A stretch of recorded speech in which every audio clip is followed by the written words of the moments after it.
Il y a des nuits où le destin frappe à ta porte sans demander la permission. Elle portait une robe qu'on lui avait imposée. Pas choisie, imposée. Le tissu glissait contre sa peau comme une promesse qu'elle n'avait jamais faite. Noir comme l'encre, doux comme un mensonge. Ses mains tremblaient, non pas de peur, mais de quelque chose de plus profond, de plus ancien. Comme si son corps savait déjà ce que son esprit refusait encore d'accepter. Dehors, la ville respirait dans l'ombre. Les lumières clignotaient comme des étoiles mourantes. Les klaxons hurlaient leur solitude. À l'intérieur, un homme l'attendait, un homme dont le nom faisait baisser les regards, un homme entouré de légendes noires et de silences lourds. On l'appelait le loup, pas par affection, par terreur. Et elle n'était qu'un pion, une offrande, un sacrifice dans un jeu qui ne lui appartenait pas. Mais parfois, l'amour interdit naît exactement là où il ne devrait pas exister. Parfois, l'innocence rencontre les ténèbres, et tout change. Si tu crois que l'amour peut naître dans les endroits les plus impossibles, si tu as déjà ressenti quelque chose que tu ne pouvais pas expliquer, alors abonne-toi et dis-nous d'où tu regardes. Parce que certaines histoires ne demandent pas la permission, seulement la vérité. Il y a des moments où tout bascule, pas dans un fracas, pas dans un cri, mais dans un regard, dans un silence. Dans la façon dont quelqu'un dit ton prénom, et soudain tu ne te reconnais plus. Elle s'appelait Lina, 23 ans, des yeux clairs qui refusaient de mentir, une douceur que le monde avait essayé d'éteindre, sans succès. Elle vivait dans l'ombre de dettes qui n'étaient pas les siennes. Son père avait joué, perdu, disparu, et elle était devenue la monnaie d'échange. Les hommes étaient venus la chercher un mardi soir. 2 silhouettes sans visage. Ils avaient frappé à sa porte comme on frappe sur un cercueil. « Tu viens avec nous ?» Pas une question, un ordre. Elle avait voulu résister, mais ils avaient montré une photo. Sa petite sœur, 15 ans, cheveux bruns, sourire innocent. Elle est en sécurité, pour l'instant. Alors Lina avait mis la robe, fermé les yeux, et elle était montée dans la voiture. Ce soir-là, on l'avait conduite dans un hôtel aux murs de marbre et aux couloirs silencieux. Pas un palace, une forteresse. Les gardes ne parlaient pas. Ils regardaient droit devant, comme des statues. L'ascenseur montait lentement, comme s'il voulait lui laisser le temps de fuir. Mais où aurait-elle couru? Au dernier étage, une porte s'ouvrit. Et derrière cette porte, lui, Dante Volkov, cheveux noirs, mâchoire sculptée comme dans le marbre. Regard de glace et de braise à la fois. Il ne souriait jamais, ou si rarement qu'on le remarquait comme une éclipse. Il portait un costume sombre qui semblait taillé dans la nuit elle-même. Ses mains étaient grandes, puissantes, mais étrangement élégantes. On disait qu'il avait tué. On disait qu'il dirigeait la moitié de la ville. On disait qu'il n'avait jamais aimé, parce qu'aimer, c'était faiblir.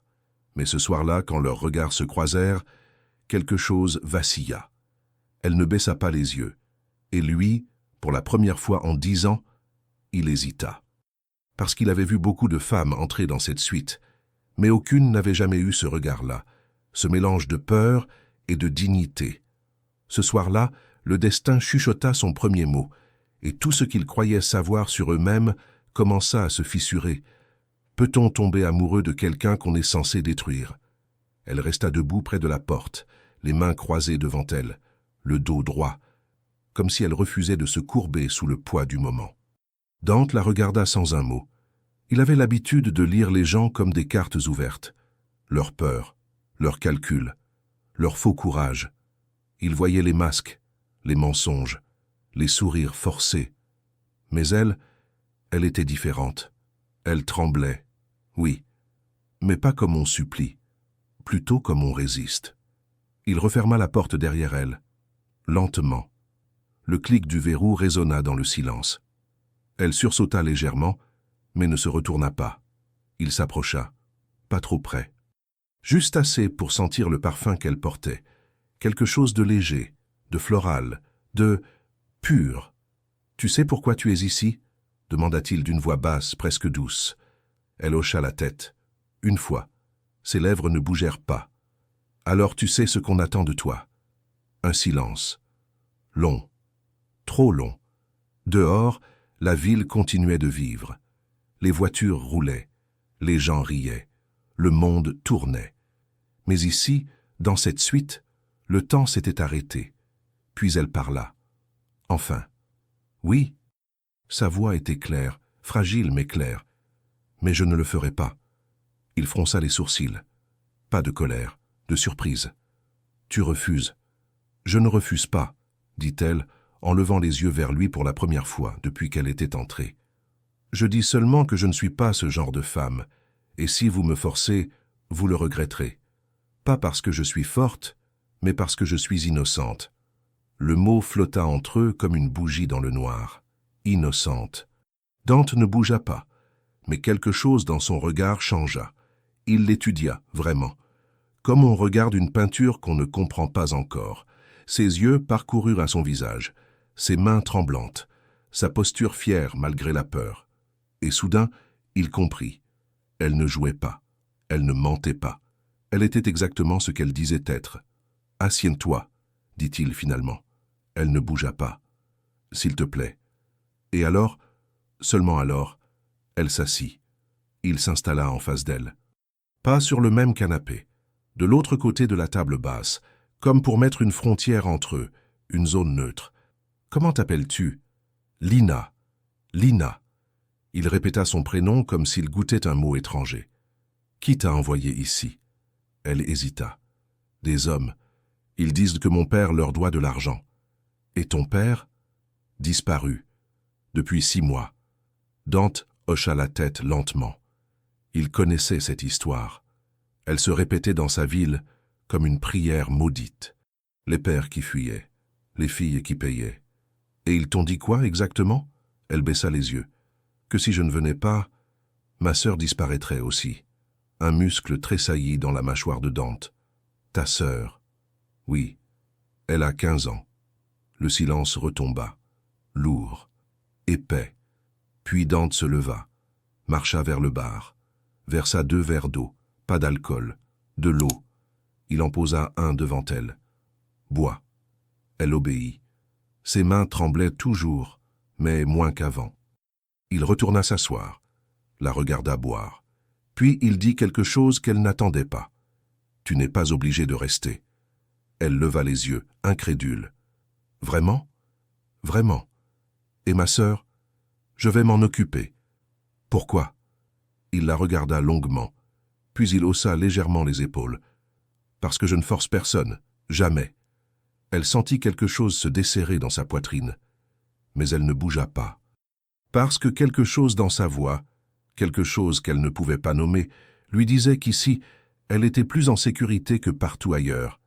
Certains cœurs ne tombent pas amoureux, ils se reconnaissent simplement. Elle ne partit pas. Cette nuit-là, Dante lui donna la chambre, lui dormit sur le canapé. Ou plutôt, il ne dormit pas.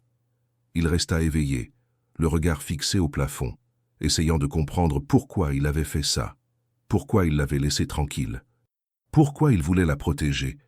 Il ne connaissait pas la réponse. Le lendemain matin, elle se réveilla lentement. La lumière entrait par les rideaux comme une caresse. Elle mit quelques secondes à se souvenir où elle était, puis tout lui revint d'un coup. Elle se leva, ouvrit la porte doucement, et elle le vit. Il était debout près de la fenêtre, une tasse de café à la main. Il portait une chemise blanche légèrement ouverte au col. Ses cheveux étaient encore humides de la douche. Il sentait le bois de santal et quelque chose de plus frais, la pluie peut-être, ou le matin lui-même. Il se retourna en l'entendant entrer. « Bonjour. »« Bonjour. » Un silence. Pas gênant. Juste présent. « Tu as faim ?» Elle hocha la tête. Il posa une assiette devant elle. Du pain grillé, des fruits frais, du miel doré, rien d'extravagant. Mais tout était disposé avec soin, comme si chaque chose avait sa place. « Merci, » murmura-t-elle. « De rien. » Ils mangèrent en silence. Mais ce n'était plus le même silence que la veille. C'était un silence apprivoisé, un silence qui disait « Je suis là, tu es là, et c'est suffisant. » Après le petit déjeuner, il dut partir. Des affaires. Il ne précisa pas lesquelles. Elle ne demanda pas. Mais avant de franchir la porte, il se retourna. « Reste si tu veux. Il y a des livres dans la bibliothèque. de la nourriture dans le frigo, et si tu veux partir, il sortit une carte de sa poche et la posa sur la table. Appelle ce numéro. On te ramènera chez toi en sécurité. Elle regarda la carte, puis elle leva les yeux vers lui. Et ma sœur, je tiens toujours mes promesses. Et il partit. Lina resta seule dans cette suite immense. Elle explora lentement. Chaque pièce était impeccable, froide, comme un musée. Mais dans la bibliothèque, elle trouva quelque chose d'inattendu. Des livres usés, pas neufs, pas décoratifs, usés, lus, aimés. Elle en prit un au hasard, les Hauts de Hurlevent. Les pages étaient cornées. Des passages soulignés au crayon. Elle sourit malgré elle. Le loup lisait des romances. Parfois, l'amour commence par une question simple. Qui es-tu vraiment? Les jours passèrent, comme des notes de musique, lentement, délicatement. Dante partait le matin, revenait le soir, parfois tard, parfois très tard. Mais chaque fois qu'il rentrait, il la cherchait du regard, comme pour vérifier qu'elle était toujours là, qu'elle n'avait pas disparu comme une illusion. Et chaque fois, elle était là. Assise sur le canapé, un livre à la main, ou devant la fenêtre, regardant la ville respirer, ou dans la cuisine, essayant de préparer quelque chose de comestible. Un soir, il rentra et la trouva en train de dessiner. Elle était assise par terre, le dos contre le canapé, un carnet sur les genoux. Elle dessinait avec des traits rapides, concentrés. « Tu dessines ?» Elle sursauta, leva les yeux, surprise. « Un peu. Rien de sérieux. » Il s'approcha, lentement. Comme on approche un oiseau qu'on ne veut pas effrayer. « Je peux voir ?» Elle hésita. Puis elle tourna le carnet vers lui. C'était lui. Pas parfait, pas fini, mais c'était lui, vu à travers ses yeux à elle, moins dur, moins froid, presque humain. Il ne dit rien pendant un long moment. « Tu me vois comme ça ?»« Oui. »« Pourquoi ?»« Parce que c'est ce que je vois. » Il s'assit à côté d'elle. Pas trop près. Juste là. « Tu peux garder ce carnet, » dit-il. « Dessine ce que tu veux. Merci. » Et pour la première fois depuis qu'ils s'étaient rencontrés, il esquissa un sourire. Petit, fragile, mais réel. Les jours suivants, ils commencèrent à parler. Pas de choses importantes, juste de petites choses. De la pluie qui tombait, du café qui était trop chaud, du livre qu'elle lisait. « C'est bien ?» demanda-t-il un soir en montrant Anna Karénine. Triste, mais beau, comme la vie. Elle le regarda, surprise par sa réponse. « Tu lis beaucoup ? Avant, oui, maintenant, moins. » « Pourquoi ?» Il haussa les épaules. « Manque de temps. Ou d'envie. Je ne sais plus. » Elle posa le livre. « Lis avec moi. »« Quoi ? » ?»« Ce soir. Lis avec moi. On peut lire ensemble. » En silence. Juste être là. Il la regarda comme si elle venait de lui proposer quelque chose d'impossible. Puis il hocha la tête, et ils passèrent la soirée comme ça, assis côte à côte sur le canapé, chacun avec un livre, en silence. Mais c'était le silence le plus doux qu'il ait jamais connu. Les grandes histoires d'amour ne commencent pas par des mots, mais par des regards qui disent « je te vois ».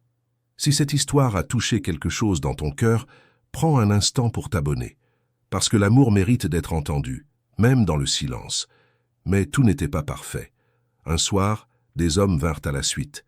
Lina était dans la chambre quand elle entendit la porte s'ouvrir. Des voix graves, dures, menaçantes. Elle entr'ouvrit la porte, écouta. Ils parlaient en russe. Dante répondait dans la même langue, le visage fermé. Elle ne comprenait pas les mots, mais elle comprenait le ton. Colère, menace, danger. L'un des hommes haussa la voix. Dante ne broncha pas. Il restait là, immobile, le regard fixe. Puis il dit quelque chose, un seul mot, et le silence tomba comme une pierre. Les hommes partirent. Quand la porte se referma, Dante resta seul dans le salon, immobile, le regard perdu dans le vide. Lina sortit doucement. « Tout va bien ?» Il ne répondit pas. Elle s'approcha, posa une main légère sur son bras. Dante. Il tourna la tête vers elle, et pour la première fois, elle vit quelque chose qu'elle n'avait jamais vu chez lui. De la vulnérabilité, de la fatigue, du poids. Tu ne devrais pas être ici, dit-il d'une voix rauque. Ce monde, il détruit tout ce qu'il touche. Alors pourquoi je suis encore là? Il la regarda. Vraiment. Comme s'il cherchait une réponse dans ses yeux. Parce que je suis égoïste. Elle secoua la tête. Non, tu ne l'es pas. Si. Il prit son visage entre ses mains, doucement, comme on tient quelque chose de précieux et fragile. Parce que je devrais te laisser partir, mais je ne peux pas.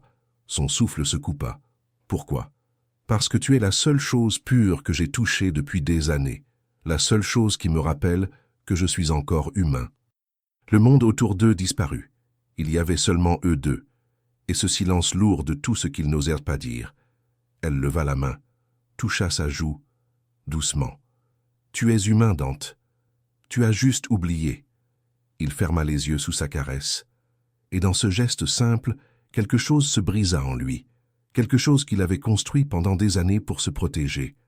L'amour véritable, c'est quand quelqu'un te montre ses fissures et que tu restes quand même. Ils ne s'embrassèrent pas ce soir-là, mais quelque chose avait changé. Désormais, quand il rentrait, il cherchait sa main. Quand elle lisait, il s'asseyait près d'elle, pas trop près, juste là. Leurs épaules se touchaient, leurs doigts s'effleuraient, comme deux aimants qui se rapprochent lentement. Un soir, un jeudi, elle s'en souviendrait toujours, il rentra plus tôt que d'habitude. Elle était sur le balcon, regardant la ville s'endormir. Le vent jouait avec ses cheveux. Elle portait une robe simple, blanche, légère. Elle ne l'entendit pas arriver. Il resta là, dans l'ombre, à la regarder. Elle était belle, pas d'une beauté parfaite, mais d'une beauté vraie, humaine. « À quoi tu penses ?» demanda-t-il doucement. Elle se retourna, sourit. « À rien, à tout. » Il s'approcha, se plaça à côté d'elle. « Tu regrettes d'être venue ici ?» Elle réfléchit, puis elle secoua la tête. « Non, même après tout ce que tu as vu, surtout après tout ce que j'ai vu. » Il fronça les sourcils. « Pourquoi ?» Elle se tourna vers lui. Son visage était calme, ses yeux clairs comme l'eau. « Parce que tu m'as montré que même dans l'ombre, il peut y avoir de la lumière, que même les loups peuvent avoir un cœur. » Dante sentit quelque chose se briser en lui, quelque chose qu'il avait enterré depuis si longtemps qu'il avait oublié que ça existait. Et avant même de réaliser ce qu'il faisait, il se pencha, lentement. Leurs lèvres se touchèrent, pas avec urgence, pas avec brutalité, avec douceur, avec peur, avec espoir, comme deux âmes qui se reconnaissent enfin. Le baiser dura une éternité, ou peut-être seulement une seconde. Le temps n'avait plus d'importance. Quand ils se séparèrent, il posa son front contre le sien. « Je ne sais pas comment aimer, » murmura-t-il, « alors apprends avec moi. » Il l'embrassa encore, plus profondément cette fois. Ses mains se posèrent sur ses hanches. Les siennes montèrent vers son cou. Ils se retrouvèrent dans la chambre sans savoir comment. Les vêtements tombèrent doucement, pas arrachés, enlevés avec soin, avec respect. Et cette nuit-là, ils s'apprirent, pas avec violence, mais avec tendresse. Chaque caresse était une question, chaque soupir, une réponse. Et quand l'aube se leva, ils étaient enlacés, leurs corps emmêlés comme deux vignes. Elle traça du doigt une cicatrice sur son torse. « Comment tu l'as eue? Une vie d'avant. Tu veux m'en parler ?» Il hésita. Puis il hocha la tête, et pour la première fois de sa vie, il raconta. Certains baisers ne sont pas des fins, ce sont des commencements. Ils passèrent la matinée au lit, pas à faire l'amour, juste à parler. Il lui raconta son enfance, un père violent, une mère qui était partie quand il avait 8 ans, les rues froides de Moscou, la faim, la solitude. « J'ai appris très jeune que le monde ne fait pas de cadeaux, » dit-il en regardant le plafond. « Que si tu veux survivre, tu dois être plus fort, plus cruel, plus intelligent. Et tu l'es devenu. Oui, mais j'ai perdu autre chose en chemin. Quoi? Ma capacité à faire confiance, à espérer, à ressentir. » Elle posa la tête sur son torse, écouta son cœur battre. « Tu ressens maintenant. » « Oui. Et ça me terrifie. » « Pourquoi? » « Parce que je ne sais pas comment protéger ça. »« Comment te protéger ?» Elle leva les yeux vers lui. « Je ne te demande pas de me protéger. Je te demande juste de rester.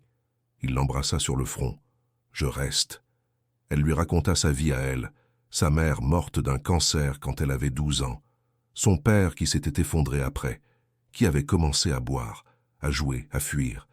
Il n'était pas méchant, dit-elle doucement. Il était juste brisé. Et ta sœur? Elle est tout ce qui me reste, ma seule famille. Je vais la sortir de là. Je te le promets, tu l'as déjà dit. Et je le répète, parce que c'est important. Elle sourit. Merci. Ils restèrent comme ça pendant des heures, juste enlacés, juste là. Et pour la première fois de leur vie, ils ne se sentirent pas seuls. L'amour, c'est aussi partager ses cicatrices et découvrir qu'elles se ressemblent. Si tu crois encore à l'amour qui transforme, abonne-toi. Ici, chaque histoire te rappelle ce que ton cœur savait déjà. Mais le bonheur ne dure jamais longtemps dans les ténèbres. 3 jours plus tard, Dante reçut un appel. Lina le vit changer. Son visage se ferma comme un livre qu'on claque. Ses mâchoires se serrèrent. Ses yeux devinrent aciers. Il raccrocha, prit sa veste. « Je dois partir. »« Qu'est-ce qui se passe ?»« Rien que tu doives savoir. » Elle se leva. « Dante, ne me traite pas comme une enfant.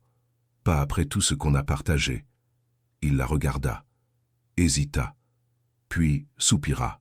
« Les hommes qui t'ont envoyé ici, ils veulent te récupérer. » Son sang se glaça. « Pourquoi ? Parce qu'ils pensent que tu m'appartiens, que je te dois, que notre accord n'est pas rempli. » Quel accord ? Celui qu'ils ont inventé dans leur tête. « Et qu'est-ce que tu vas faire ?» Il s'approcha d'elle, prit son visage entre ses mains, la regarda avec une intensité qui lui coupa le souffle.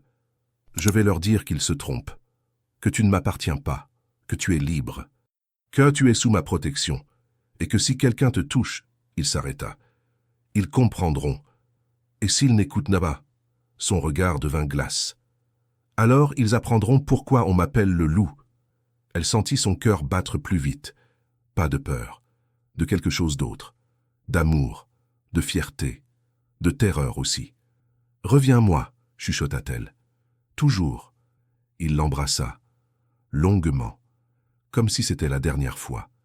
Puis il partit, et elle resta seule. L'amour, c'est aussi laisser quelqu'un partir, en sachant qu'il reviendra, ou qu'il mourra en essayant. Les heures passèrent comme des siècles. Lina ne dormit pas, elle ne mangea pas. Elle resta près de la fenêtre, les yeux fixés sur la ville, sur les lumières qui clignotaient, sur les voitures qui passaient. Elle essaya de lire. Impossible. Elle essaya de dessiner. Sa main tremblait trop. Elle essaya de respirer calmement. Son cœur refusait de ralentir. La nuit tomba. Puis l'aube revint. Toujours rien. Elle commença à imaginer le pire.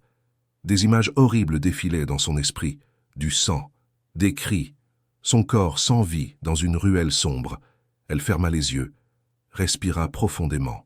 « Reviens, » murmura-t-elle dans le vide. « S'il te plaît, reviens. » Elle pensa à leur première nuit, à la façon dont il l'avait regardée, à la douceur dans sa voix quand il lui avait dit qu'elle était libre. Elle pensa à leurs matinées ensemble, au café qu'il lui préparait, aux livres qu'il lisait côte à côte. Elle pensa à la nuit où ils s'étaient aimés, à la façon dont il avait murmuré son nom comme une prière, et elle réalisa quelque chose. Elle l'aimait, vraiment, profondément, complètement. Pas parce qu'il l'avait sauvée, mais parce qu'il l'avait vue, la vraie elle, sans masque, sans mensonge. Et il était resté. À midi, elle n'en pouvait plus. Elle prit son téléphone, composa le numéro qu'il lui avait donné pour les urgences. Avant qu'elle puisse appuyer sur « Appeler », la porte s'ouvrit. Il était là, vivant, fatigué, couvert de poussière, une coupure sur la pommette, mais vivant. Elle laissa tomber le téléphone, courut vers lui, se jeta dans ses bras. Il la serra fort, si fort qu'elle sentit son cœur battre contre le sien.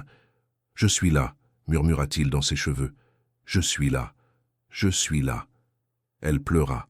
Pour la première fois depuis des années, elle pleura. Pas de tristesse, de soulagement, de joie, d'amour. Ses larmes coulèrent sur sa chemise déchirée. Ses mains agrippaient son dos comme si elle avait peur qu'il disparaisse à nouveau. « Je pensais... Chut !» Il caressa ses cheveux. « Je suis là. Je t'ai dit que je reviendrais. Elle leva son visage vers lui. Ses yeux étaient rouges, ses joues mouillées. Tu es blessé. Ce n'est rien. Laisse-moi voir. Elle le guida vers le canapé, alla chercher la trousse de premiers soins, nettoya doucement la coupure sur sa pommette. Il la regardait faire, chaque geste, chaque expression. Tu t'es inquiété, dit-il doucement. Bien sûr que je me suis inquiété. Pourquoi?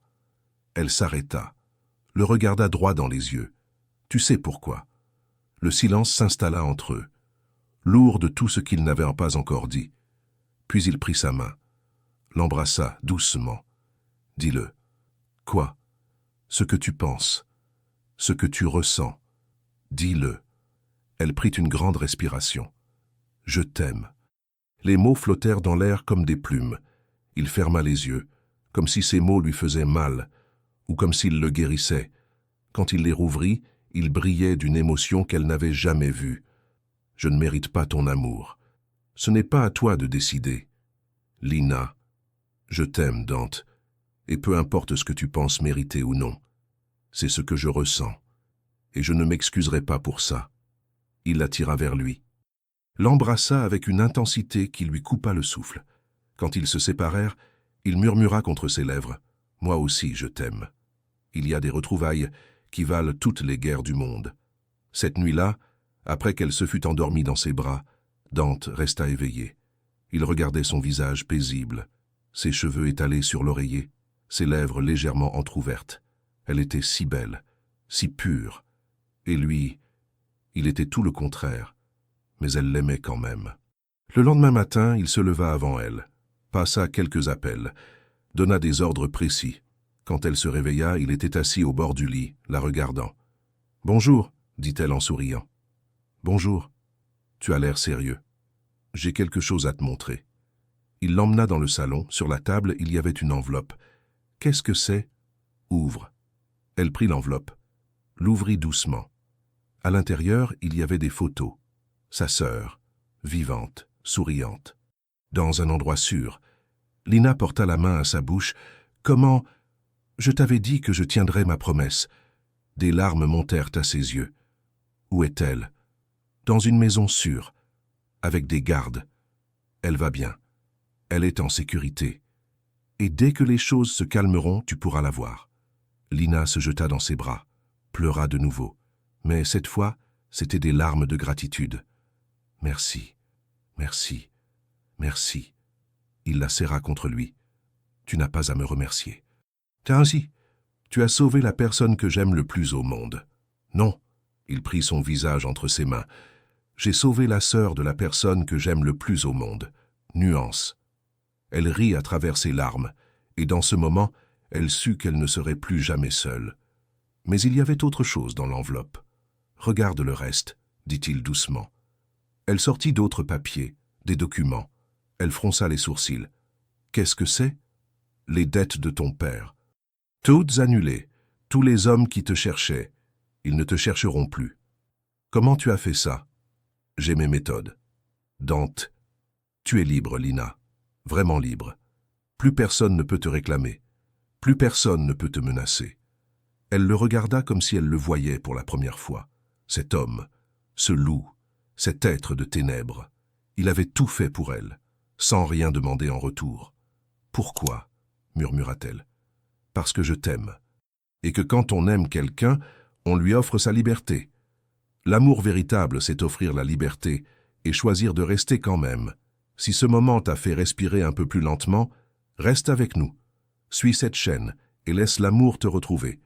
Une histoire à la fois. » Les jours qui suivirent furent les plus doux de leur vie. Ils se promenaient dans la ville, main dans la main, comme deux personnes normales. Ils mangeaient dans de petits restaurants, riaient ensemble. Se racontèrent des histoires stupides. Dante lui montrait un autre côté de lui, plus léger, plus humain, et elle lui apprenait à vivre, vraiment vivre, pas seulement survivre. Un soir, ils étaient sur le balcon, le soleil se couchait, le ciel était rose et or. Lina. « Oui ?» Il sortit quelque chose de sa poche, une petite clé. « C'est quoi ?»« La clé d'un appartement, loin d'ici, sûr, propre, à ton nom. » Elle le regarda, confuse. « Pourquoi ?»« parce que tu as ta vie à vivre, ta sœur à retrouver, tes rêves à poursuivre. Et je ne peux pas te demander de rester dans mon monde, ce serait égoïste. Et si je veux rester? Alors tu resteras parce que tu le choisis, pas parce que tu y es obligé. Elle prit la clé, la regarda briller dans la lumière du couchant. Tu me donnes ma liberté? Je te donne ton choix. Les larmes montèrent à ses yeux. Tu sais ce que je vais choisir? Non. Elle ferma les doigts sur la clé, puis elle la glissa dans sa poche. Je vais prendre cet appartement. Son cœur se serra, mais il hocha la tête. D'accord. Mais pas pour moi seul. Il fronça les sourcils. Pour nous, pour commencer une nouvelle vie, ensemble, loin des ombres, loin de tout ça. Il la regarda incrédule. Tu veux que je quitte tout? Oui. Lina, ce n'est pas si simple. Je sais. Mais tu as dit que tu m'aimais. Alors prouve-le, pas en restant dans ce monde, mais en choisissant d'en sortir pour nous. Le silence tomba. Long, lourd. Dante regarda la ville, cet empire qu'il avait construit, cette vie qu'il avait vécue, et il réalisa quelque chose. Il était fatigué, fatigué de la violence, de la peur, du sang. Il voulait juste vivre avec elle. D'accord, dit-il finalement. Vraiment? Vraiment. Mais ça va prendre du temps. Je dois organiser les choses, déléguer. M'assurer que personne ne viendra nous chercher. Combien de temps? 6 mois, peut-être 1 an. Elle hocha la tête. Je t'attendrai. Il l'embrassa, doucement, tendrement. Je ne mérite pas ton amour. Arrête de dire ça. C'est vrai. Non. Elle prit son visage entre ses mains. Tu mérites d'être heureux. Tu mérites d'être aimé. Tu mérites une seconde chance. Il ferma les yeux, laissa ses paroles pénétrer en lui. Et pour la première fois de sa vie, il les crut. L'amour, c'est croire que quelqu'un peut changer et lui donner le temps de le faire. Les mois passèrent, lentement, douloureusement, magnifiquement. Dante démantela peu à peu son empire. Il vendit des territoires, négocia des accords, plaça des hommes de confiance à sa place. Ce n'était pas facile. Il y eut des menaces, des tentatives de coup d'État, des trahisons. Mais il tint bon, parce qu'il avait une raison. Elle, Lina, de son côté, emménagea dans le nouvel appartement. Elle retrouva sa sœur, pleura dans ses bras pendant des heures. Elle reprit ses études, se fit de nouveaux amis, commença à reconstruire sa vie, mais chaque soir, elle l'attendait. Il venait quand il pouvait, pas toutes les nuits, parfois seulement 1 heure, parfois toute une journée. Mais chaque fois qu'il franchissait cette porte, il se retrouvait comme si aucun temps n'avait passé. Il faisait l'amour lentement, tendrement, comme si chaque fois pouvait être la dernière. Ils parlèrent de leur avenir, de la maison qu'ils voulaient, du jardin qu'elle planterait, des livres qu'ils liraient. Ils rêvaient ensemble, et les rêves les gardaient en vie. Un soir, c'était l'automne, les feuilles tombaient comme des larmes dorées. Il arriva avec un sourire, un vrai sourire. « Qu'est-ce qui se passe ?» demanda-t-elle. « C'est fini. »« Quoi ?»« Tout. J'ai tout réglé. Je suis libre. » Elle porta les mains à sa bouche. « Vraiment? Vraiment. » Elle se jeta dans ses bras, rit, pleura. « On peut enfin commencer. »« Oui. Où tu veux aller ?» Il la regarda, caressa ses cheveux. « Peu importe, tant que c'est avec toi. » Et dans ce moment, ils surent que tout ce qu'ils avaient traversé en valait la peine.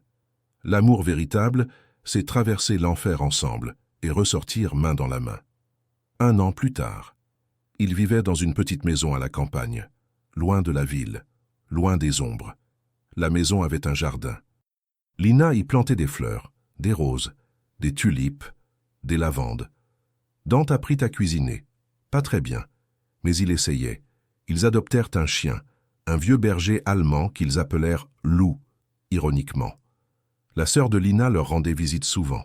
Elle avait repris l'école, souriait beaucoup. Les journées étaient simples, paisibles. Ils se réveillaient avec le soleil, prenaient leur café sur la terrasse, lisaient ensemble. Ils se promenaient dans les bois, parlaient de tout et de rien. Ils faisaient l'amour sous les étoiles, dans le jardin, dans la cuisine, partout, parce qu'ils étaient libres. Enfin, un soir, Ils étaient allongés dans l'herbe, regardèrent le ciel. « Tu es heureux ?» demanda-t-elle. « Plus que je ne l'ai jamais été. Même sans le pouvoir, sans l'argent, sans tout ça, surtout sans tout ça. » Elle sourit. « Tu sais ce qui est drôle ? » ?»« Quoi ? » ?»« On m'avait envoyé dans ta suite pour être détruite. Et finalement, c'est moi qui t'ai sauvée. » Il rit, un rire profond, sincère. « Tu as raison, tu m'as sauvée. » « De quoi ? » ?»« De moi-même. » Elle se tourna vers lui, posa la tête sur son torse. « Je t'aime. Je t'aime aussi. » Et sous ce ciel étoilé, deux âmes brisées trouvèrent enfin leur paix, pas dans la perfection, mais dans l'acceptation, dans le pardon, dans l'amour. Certains amours ne sont pas des contes de fées. Ce sont des guerres silencieuses et des rédemptions murmurées. Mais ils sont réels, et c'est tout ce qui compte. Mais l'histoire ne finit pas toujours aussi simplement. Un matin, c'était l'hiver, la neige tombait doucement, un homme vint à leur porte. Dante le reconnut immédiatement. Victor, son ancien bras droit. Lina sentit la tension dans le corps de Dante. « Va dans la chambre, » dit-il calmement. « Non, Lina, non, on est ensemble, quoi qu'il arrive. » Il la regarda, puis hocha la tête. Victor entra. Il avait vieilli. Ses cheveux étaient gris, son visage ridé.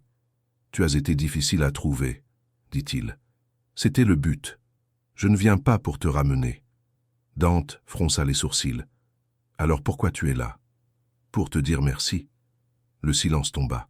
« Merci ? » ?»« Oui. » Victor s'assit sans demander la permission. « Quand tu es parti, j'ai pris ta place. J'ai hérité de ton empire. Et tu sais ce que j'ai découvert ? Quoi ? Que tu avais raison.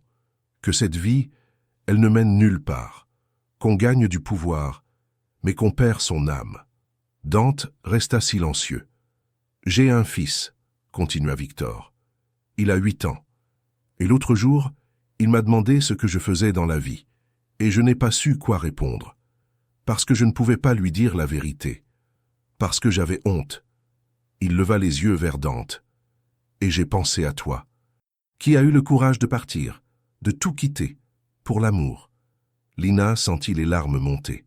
« Alors je suis venu te dire merci, parce que tu m'as montré qu'il y avait une autre voie. » Victor se leva, tendit la main. Dante la serra. « Tu vas faire quoi ? » ?»« La même chose que toi, partir, recommencer. Ça ne sera pas facile. Je sais, mais ça en vaudra la peine. » Victor regarda Lina. « Prenez soin l'un de l'autre. C'est ce qu'on fait, » dit-elle doucement. Et il partit. Quand la porte se referma, Dante resta immobile. « Tu vas bien ?» demanda Lina. « Oui. » Il se tourna vers elle. « Je me rends juste compte que, peut-être que j'ai fait plus de bien en partant qu'en restant. Tu as montré qu'on peut changer, que personne n'est condamné à être ce qu'il était. » Il l'embrassa doucement. « Grâce à toi. Non, grâce à nous. Le véritable courage, ce n'est pas de rester dans les ténèbres, c'est d'oser en sortir. » 5 ans plus tard. Lina était dans le jardin. Elle arrosait les roses. Le soleil brillait. Les oiseaux chantaient. Elle entendit des rires. Elle se retourna. Dante courait avec une petite fille sur ses épaules. Elle avait 3 ans, des cheveux noirs comme lui, des yeux clairs comme elle. Elle s'appelait Sophia, et elle était leur miracle. « Plus vite, papa, plus vite. Je cours déjà très vite. Non, plus vite. » Il rit, accéléra. La petite fille hurla de joie. Lina les regardait. Le cœur gonflé d'amour. Comment avait-elle eu autant de chance? Comment ce cauchemar s'était-il transformé en rêve? Dante s'arrêta devant elle, déposa Sophia par terre. La petite courut vers sa mère. « Maman, maman, papa m'a fait voler. » « C'est vrai? » »« Oui, comme un oiseau. » Lina rit, embrassa sa fille. « Va jouer avec Lou, il t'attend. » Sophia courut vers le chien qui dormait sous un arbre. Dante passa son bras autour de la taille de Lina. « Tu es heureuse ?» Elle posa la tête sur son épaule. « Plus que je n'aurais jamais osé rêver. » « Moi aussi. » Ils restèrent comme ça, à regarder leur fille jouer, à écouter le vent dans les arbres.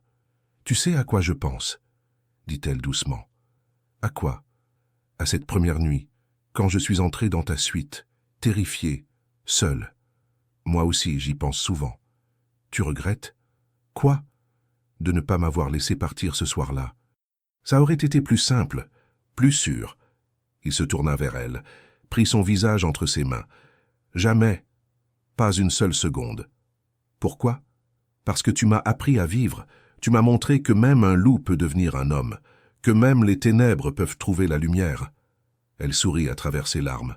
Et toi, tu m'as appris que l'amour interdit peut devenir l'amour le plus pur, que la rédemption est possible, que les secondes chances existent. Il l'embrassa, doucement. Tendrement, Sophia courut vers eux. « Papa, maman, regardez !» Elle tenait une fleur, une rose blanche. « Elle est belle, mon cœur, » dit Lina.